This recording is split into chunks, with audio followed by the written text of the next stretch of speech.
नमस्कार, बहुत स्वागत है आपका। शनिदेव और राहु जब किसी स्थान पर एक साथ होते हैं तब पिशाच योग का निर्माण होता है। और इस योग के माध्यम से बहुत से कार्य ऐसे हैं जो अपने मुकाम को, अपने लक्ष्य को प्राप्त करवाने वाले होते हैं या हो जाते हैं। आपका वो कार्य सफल हो जाता है। पर कुछ बातें ऐसी भी हैं जहां सावधानी रखना होगा, क्योंकि जैसा आप जानते हैं कि 50 दिन, 49-50 दिन का वक्त है। 29 मार्च से लेकर 18 मई तक, ये जो 49-50 दिनों का वो वक्त है, कुछ ऐसे मार्ग जिस पर चलकर आप सफलता प्राप्त कर सकते हैं। और चूंकि राहु इच्छाओं की पूर्ति करवाने वाला ग्रह है और शनिदेव कर्म के फल देते हैं, तो दोनों मिलकर जब पिशाच योग बनाते हैं तब किसी अतिरिक्त आत्मा की जब शांति नहीं होती, अतृप्त जो आत्मा होती है, एक योनि की प्राप्ति होती है, उसे पिशाच कहते हैं। और चूंकि यह एक ऐसा समय है जब हमारी कोई अधूरी कामना है उसको पूरा करने का ये वक्त है। यानी राहु वो ग्रह है जो आपके अंदर एक दिलचस्पी पैदा करता है, इच्छाओं को भड़काता है। राहु एक ऐसा ग्रह है जो आपके अंदर दीवानगी, जुनून पैदा करता है। और शनिदेव कर्म है, करियर है। जो काम आप अपने हाथों में लिए हैं उनके प्रति आप बहुत ज़्यादा, आपकी इच्छा भड़केगी और फिर उसको करने के लिए आप खूब मेहनत करेंगे। तो शनिदेव और राहु का एक तरह से कह सकते हैं कि ये शापित योग है, लेकिन वरदान के रूप में भी काम करता है। पर कुछ बातों का आपको विशेष सावधानी भी रखनी चाहिए। तो ये बहुत महत्वपूर्ण इम्पॉर्टेंट वक्त है। सावधानी क्या रखना है? देखिए, राहु क्या है? भ्रम है, धोखा है। कार्य क्षेत्र पर, काम में अनायास आपको धोखे या छल का सामना करना पड़ सकता है। राहु जादू भी है और शनिदेव जो हैं, जादू का असर, नज़र, दृष्टि दोष का असर, रुकावट में वृद्धि कर देते हैं। यानी कि चीज़ों को और ज़्यादा बढ़ा देते हैं। कुछ उपाय करके आप इन मुश्किलों से बाहर निकल सकते हैं।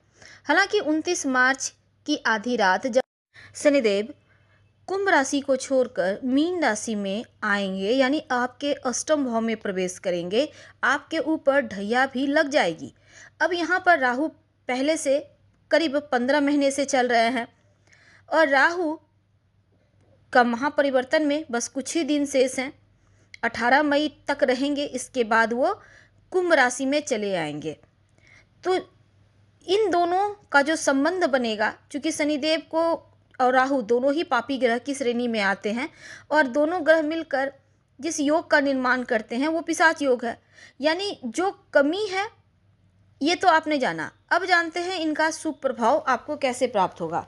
लक्ष्य की प्राप्ति के लिए आपको अगर अभी तक कोई रास्ता नज़र नहीं आ रहा था, तब शनिदेव कर्म करवाएंगे और राहु कहेगा कि चलो आपको हम तेज़ी से आगे ले जाते हैं, आपकी इच्छाओं को भड़काएगा और आप 10 गुना तेज़ी से आगे बढ़ेंगे। तो शनिदेव करियर के मामलों में इनकी दृष्टि पड़ रही है।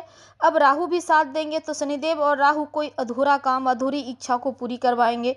अब राहु के पास मानसिकता है, किसी प्रकार से वो बस पाना ही व्यक्ति को सिखाते हैं और इसी पाने की इच्छा के कारण आकस्मिक रूप से आप सफल भी हो जाते हैं। और शनिदेव अब जैसे कि आपके सप्तम भाव से अष्टम भाव में आएंगे, यानी कुंभ राशि से मीन राशि में आएंगे। राहु तो यहाँ पर आपके लिए मीन राशि में पहले से हैं, अब वो 18 मई को फिर से सप्तम भाव में आ जाएंगे। यानी दोनों एक दूसरे को के साथ एक्सचेंज करेंगे, या कह सकते हैं कि राहु वक्री चलता है तो पीछे आएंगे। तो राहु संभल के रहने को भी कहता है, भ्रम से बचना होगा। राहु को रास्ता मिल गया तो सफलता जरूर देगा। और जो अष्टम भाव है वो अनिश्चितताओं का है, गुप्त ज्ञान का है। तो इन चीज़ों से, जो चीज़ें गुप्त है, इनलीगल है, इन चीज़ों से या तंत्र मंत्र की तरफ आपका झुकाव बढ़ेगा, जिज्ञासा बढ़ेगी। और अगर आप गुप्त तरीके से कोई काम कर जाएं तो सबसे यहाँ पर यह महत्वपूर्ण है कि अष्टम भाव स्वयं गुप्त है, शनि राहु का कॉम्बिनेशन भी गुप्त कार्य करवाता है। अब कोई गलत काम करना है ये सही नहीं, लेकिन गलत रास्ते से, गलत काम से धन भी देगा। जो चीज़ें आपके छिपाने योग्य है उसको छिपा कर रखें, किसी को ना बताएं, चाहे घर के लोग हों या बाहर के लोग हैं। इस बात को सीक्रेट ही रखना है। और ये जो 49-50 दिन का वक्त है, कार्य के मामलों में आपको सफलता छप्पर फाड़ मिलेगा। अष्टम भाव जिसको कहते हैं बदलाव का भाव, और राहु बदलाव का ग्रह है, तो यहाँ पर शनिदेव बहुत, जैसे कि आपके ऊपर ढैया चल रही है, यहाँ से स्टार्ट हो जाएगी 29 मार्च से। अगर आप अपनी लाइफ में कोई बदलाव चाहते हैं तो ये बेहतर वक्त होगा। आप चाहते हैं एक जॉब छोड़कर दूसरे जॉब में जाना, आप कोई बिजनेस करते हैं, आप चाहते हैं एक और कर लें या इसको चेंज करके दूसरा कर लें, तो ये वक्त ऐसा है कि स्थान परिवर्तन भी करवाएगा। हो सकता है जॉब करते हैं तो ट्रांसफ़र हो जाए। राहु की जो दृष्टि है अष्टम से, अभी वो 12वें घर पर है। 12वां घर विदेश का है, वो भी बदलाव का है, तो ट्रांसफ़र होगा, विदेशी ज़मीन से लाभ होगा, विदेश घूमने फिरने जा सकते हैं। और शनिदेव राहु दोनों की एक दृष्टि पड़ती है, 7वीं दृष्टि, वो सीधे आपके धन भाव पे, द्वितीय भाव पर। अब राहु शनिदेव दोनों का धन भाव पर दृष्टि, जो काम करते हैं छल छलावा हो सकता है, यानी कि हो सकता है आप कुछ कर रहे हैं लेकिन वो आपका भ्रम है, तो इन चीज़ों से ज़रा बचें। कार्य को पूरा करवाएगा छल से, लेकिन आप थोड़ा संभल के रहिएगा। पैसों का लेन देन में किसी पर आंखें बंद कर भरोसा तो बिल्कुल भी ना करें, वरना ये पैसा डूब सकता है। कार्य क्षेत्र में हालांकि अटका हुआ पैसा आपको दिलवाएगा राहु, और धन भाव पर दृष्टि है तो परिवार के लिए आप कुछ बेहतर करेंगे। अपना मकान, दुकान, वाहन, भवन की यहाँ प्राप्ति होगी।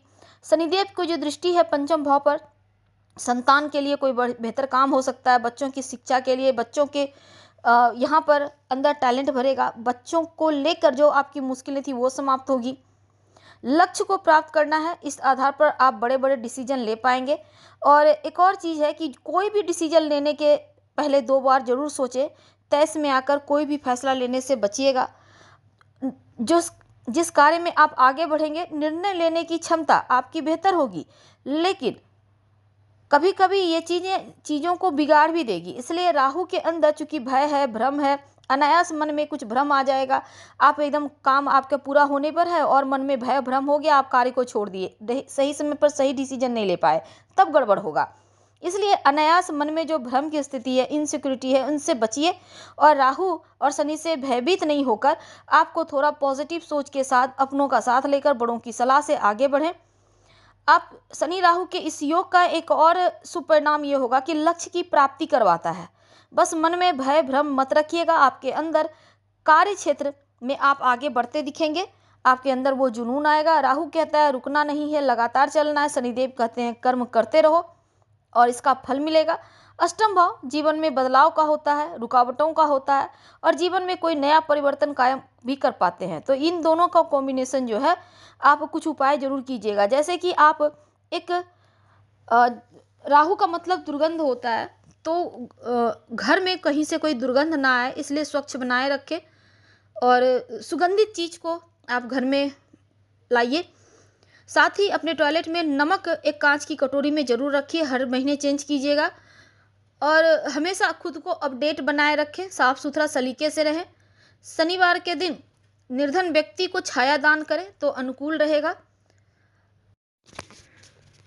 और राहु के लिए सफ़ेद एक छोटा सा चंदन का टुकड़ा लेकर उसमें ब्लू कलर का धागा लपेटकर पास में रखना शुरू कर दें, तो स्थिति आपके लिए बढ़िया रहेगी। वैसे तो शिव जी की आराधना करने से राहु और शनिदेव दोनों ही अनुकूल परिणाम देते हैं। अगर कुछ समझ में ना आए तो शिव जी की आराधना करें, उनको जल अर्पित करें, नमः शिवाय का खूब जप करें, आपकी मुश्किलें समाप्त हो जाएंगी। और एक और चीज़ है, घर के जो पश्चिम दिशा होता है वो शनि का स्थान होता है, तो वहाँ पर आप रोज़ शाम में कपूर और लौंग जलाना शुरू कर दीजिए। एक टिकिया भी रख लेंगे और उस पर एक लौंग रखकर जला देंगे तो दुष्प्रभाव कम हो जाएगा और घर का वातावरण भी शुद्ध होगा और साथ ही प्रगति के मार्ग भी खुलते दिखेंगे। हम आपसे विदा लेते हैं। जानकारी अच्छी लगे तो लाइक कर सब्सक्राइब करें, शेयर करें, कमेंट करें। धन्यवाद। हम फिर मिलेंगे।